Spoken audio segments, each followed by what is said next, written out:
Paano kung sabihin ko sa'yo na possible kumita ng 1,000 to 10,000 per day gamit ang isang AI? Hindi to magic, hindi rin to scam, at hindi rin to instant. Sa video na to, ipapakita ko sa inyo yung iba't ibang paraan sa paggamit ng AI para kumita online. Sa panahon ngayon, hindi na lang pang chat or pang assignment ang AI. Maraming freelancers, content creators at online business owners ang gumagamit ng AI para mapabilis ang kanilang mga trabaho. Ang ibig sabihin, mas marami silang nagagawang output.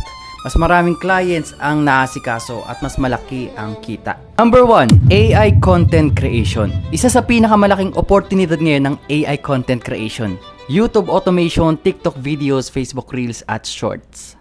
Pwede mong gamitin yung AI sa paggawa ng script, voiceover, image, video, editings at subtitle. Kung dati ginagawa siya sa loob ng isang araw, ngayon ang isang content ay higit kumulang 1 oras or 2 oras na lang, may content ka na. Mas marami ka nang magagawa sa isang araw, mas marami kang kikitain. Number 2, AI freelancing. Maraming mga negosyo ang naghahanap ng mga taong marunong gumamit ng AI. Hindi nila kailangan ng programmer. Ang kailangan lang nila yung taong marunong gumamit ng AI. Tulad ng social media caption, product description, email writing, presentation, marketing content.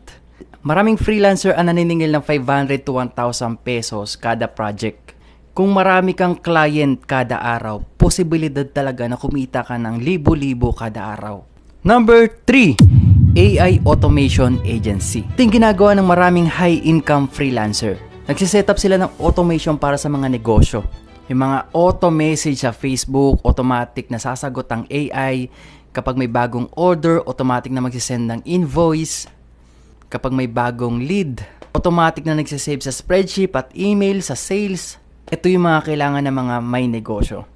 Dahil malaking oras yung natitipid nila sa negosyo at handa sila magbayad sa malaking halaga. Number 4, digital products. Ito yung gagawa ka ng mga digital product tulad ng AI prompts, templates, ebooks, checklists, Notion templates at Canva templates. Ito yung isang beses mo lang gagawin. Pwede mo nang ibenta ng maraming beses. Ito yung tinatawag nilang digital products. Number 5, AI video editing. Kung marunong kang gumamit ng mga AI video tools, mas marami kang client. And of course, mas marami kang potential na kumita. Maraming creators na naghahanap ng marunong sa AI. Maraming creators na naghahanap ng editor na marunong sa AI. Dahil nga, napapanahon na ito. And deto pa, meron na ring mga AI affiliate. Isipin mo yun, ano? Mga nagpo-promote ngayon mga AI na rin. This is the reality. This is the new era now. Pero ito yung lagi kong sinasabi. Hindi dahil gumagamit ka ng AI, automatic ka ng yayaman. Ang AI ay isang tool lamang. Kailangan mo pa rin matutong, humanap ng clients, gumawa ng quality output, mag-market, at patuloy na matuto. Ang AI ay tumutulong lang para mapabilis ang ating mga trabaho.